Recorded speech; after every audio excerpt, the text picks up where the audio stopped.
ఆంధ్రప్రభ నేను మీ హేమమాలిని అండ్ ఈ రోజు లైక్ చాలా స్పెషల్ డే అని చెప్పొచ్చు. ఆగస్ట్ 15th అందరికి ముందుగా హ్యాపీ ఇండిపెండెన్స్ డే. అండ్ దానికన్నా ముందు ఏంటంటే ఎందుకు స్పెషల్ అంటే ఈరోజు చాలా సినిమాలు రిలీజ్ అవుతున్నాయి. అందులో మెయిన్ ఇస్మార్ట్ శంకర్ ఉంది, అలాగే మిస్టర్ బచ్చన్ ఉంది. అండ్ చిన్న సినిమా అని అనుకుంటున్నప్పటికీ కూడా ఒక పెద్ద ప్రొడక్షన్స్ వస్తున్నటువంటి ఐ సినిమా రిలీజ్ అవుతుంది. అలాగే తంగలాన్ సినిమా కూడా రిలీజ్ అవుతుంది ఈరోజు. సో చాలా క్రౌడ్ అయితే ఉన్నారు. అందరూ కూడా ఈరోజు ఏ సినిమా చూడాలంటూ ఎంతో ఉత్సాహంతో అయితే రావడం జరిగింది.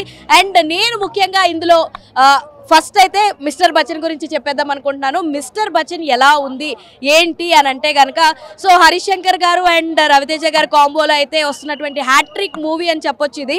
సో చాలా హైప్ అయితే ఇచ్చారు. ముందు నుంచి చాలా బాగుంటుంది, హైప్ ఉంటుంది, చాలా యాక్టివ్గా ఉంటుంది అని చెప్పేసి చాలా అప్డేట్స్ అయితే ఇచ్చారు. సో భాగ్యశ్రీని మనం అటు యాడ్స్లో చూసాము. అలాంటి తను ఇప్పుడు మెయిన్ హీరోయిన్ కింద ఫుల్ లెంత్ మూవీ అంతా కనిపించడం జరిగింది. అయితే సినిమా ఎలా ఉంది అన్నది మనకి ట్రైలర్స్లోనూ చూపించేశారు.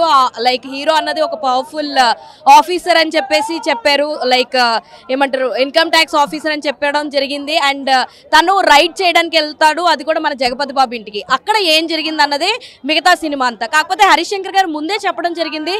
సో రైడ్ సినిమాలో మొత్తం సినిమా అంతా కూడా ఇంట్లోనే ఉంటుంది, బట్ మేము అలాగా తీస్తే బాగోదు, అది కమర్షియల్గా వర్కౌట్ అవ్వదు అని అనుకుంటూ ఆయన ఏం చేశాడంటే ఇంటర్వెల్ కి ముందు విలన్ ఇంటికి వెళ్ళేటట్టుగా ప్లాన్ చేశాడనమాట. సో ఓవరాల్ గా స్క్రీన్ ప్లే అయితే బాగానే ఉంది అనిపించింది. కాకపోతే పాటల మధ్యలో సినిమా వచ్చిందా, సినిమా మధ్యలో పాటలు వచ్చినాయి అన్నది మాత్రం తెలియలేదు. ఓవరాల్ గా పాటలు అయితే చాలా బాగున్నాయండి. సినిమా బోర్ కొట్టినప్పుడల్లా పాటలు అయితే ఊరత కలిగించినాయి అని చెప్పొచ్చు. మికీ జేమేర్ గారు ఫర్ ద ఫస్ట్ టైం ఆయన దగ్గర నుంచి ఇంత మాస్ లెవెల్లో సాంగ్స్ వింటుంటే మాత్రం చాలా హాయిగా అనిపించింది. బ్యాక్గ్రౌండ్ స్కోర్ కూడా చాలా బాగుంది. ఇంకా ఎక్కడో ఆశించినంత స్థాయిలో హరీష్ శంకర్ గారు తీయలేదు అని అయితే అనిపించింది. పక్క రీమేక్స్ ని నమ్ముకోవడంలో ఉన్న రీమేక్ ని ఉన్నపలంగా తీసుంటే బాగుండు కదా అన్న ఫీలింగ్ కూడా మధ్యలో కలగడం జరిగింది. అండ్ ఓవరాల్ గా మనం భాగ్యశ్రీని చూస్తుంటే మనకి ఎక్కువ రష్మిక మందన కనిపిస్తుంది అండి. స్క్రీన్ లో కొంచెం హైట్ గా ఉన్న రష్మిక మందన్ లాగా అనిపిస్తుంది. సో తన పర్ఫార్మెన్స్ అయితే చాలా బాగుంది. దాన్ని బట్టి తనకి ఫ్యూచర్ లో ఇంకా సినిమాలు వచ్చే అవకాశం అయితే చాలానే ఉందని చెప్పుకోవచ్చు. ఓవరాల్ గా వర్త్ అయితే పర్వాలేదు, చూడొచ్చు. మిస్టర్ బచ్చన్ ని రవితేజ గారి ఆ యాక్టివ్నెస్ అయితే మనకి సినిమాలో అలా కనిపిస్తూనే ఉంటుంది.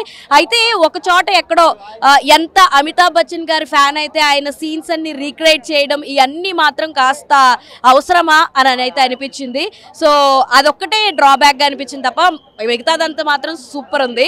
ఈ వీకెండ్ లో, ఈ ఇండిపెండెన్స్ డే వీకెండ్ లో ఏదైనా మూవీస్ ఎంజాయ్ చేయాలి, చూడాలి అనుకుంటే ఒక్కసారి సరదాగా మీ ఫ్రెండ్స్ తోటి వెళ్ళి ఈ మూవీస్ అయితే చూసేయండి. సో ఇది ఇవాల్టి ఆంధ్రప్రభ ఫిలిం అప్డేట్స్. మరిన్ని ఇంట్రెస్టింగ్ అప్డేట్స్ కోసం చూస్తూనే ఉండండి Andhra Prabha. This is your Hema Malini signing off. Bye bye.